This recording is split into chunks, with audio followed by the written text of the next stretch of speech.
हंसी आ गई थी। क्यों बेटा, क्या बात है, क्यों हंसी आई, बताओ ना। दादाजी, मुझे हंसी इस बात पर आई कि आप हर बात के बारे में, धर्म के बारे में जब बात आई तो उस समय तुम्हारा धर्म कहाँ गया था। जिस समय मेरी समाज के बीच में साड़ी खिंच रही थी, उस समय आपको धर्म याद नहीं आया क्या? दादाजी कहने लगे, उस समय मैं नहीं बोल सकता था। क्यों? क्योंकि मैंने अधर्म का अन्न खाया था। अन्न का ही फर्क पड़ता है, कहते हैं जैसा खाओगे अन्न और वैसा ही होगा मन। रामायण जी में है, सुंदरकांड आता है। तो जब हनुमान जी लंका के लिए जाते हैं और लंका के लिए जा रहे थे तो उनको व्याधा तो बहुत मिली थी, लेकिन सभी को दूर करते हुए जा रहे थे। मसक समान रूप कप धरी, लंके चले सुमर नर हरि।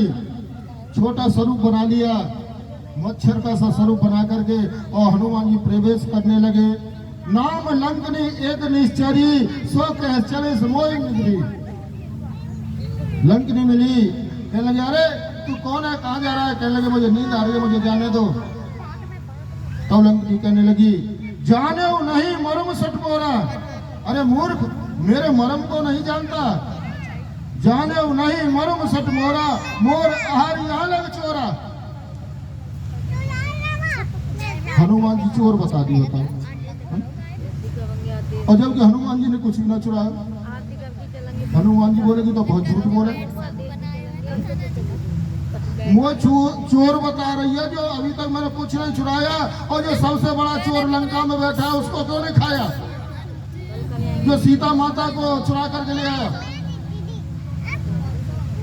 एक साथ क्रोध आ गया। मुठ का एक महाकपहनी, रुदर बमद धरनी ठनमनी। एक मुक्का बनाया और जोर से लंकनी के मारा, और मुंह से एक साल खून निकला और पृथ्वी पर गिर पड़ी। पुनः समार उठी सो लंका, जोर पान कर बिना सशंका। हाथ जोड़ करके खड़ी हो गई और कहने लगी, जब रावण ब्रह्मावर दीना, चलत विरंच कहा मोह चीना। विकल होश ते कप के मारे, तब जानो निश्चर संहारे। और बाद में क्या कहती है, तात स्वर्ग अपवर्ग सुख, धरियो तुलाय के अंग। और तूल न ताय सकल मिले, जो सुख लव सत्संग। सत्संगी हो गई, किस वजह से? जो रावण का अन्न खाया था, उससे जो खून बना था, वह हनुमान जी ने उसका बाहर निकाल दिया। सत्संगी हो गई। तब दादा भीष्म कहते हैं कि द्रौपदी, उस समय मैं नहीं बोल सकता था, क्योंकि मैंने दुर्योधन का अन्न खाया था और अर्जुन के बाणों ने उस सारे खून को निकाल दिया। अब मैं धर्म की बात कर सकता हूँ।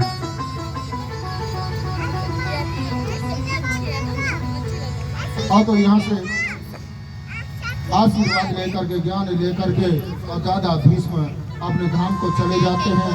उसके बाद में एक साथ कुंती दौड़ी दौड़ी आती है और आकर के भगवान के पास में रोने लगी, प्रभु क्या हुआ? उत्तरा ने एक पुत्र को जन्म दिया, वो मृत है। भगवान जाते हैं, भगवान ने अपनी करुणामय दृष्टि डाली, तब वह जीवित हो गया। अब इधर उधर देखने लगा, परीक्षा करने लगा, तब उसका नाम पड़ गया परीक्षित। और भगवान यहाँ से अपने द्वारका के लिए चले जाते हैं और साथ में अर्जुन को ले जाते हैं।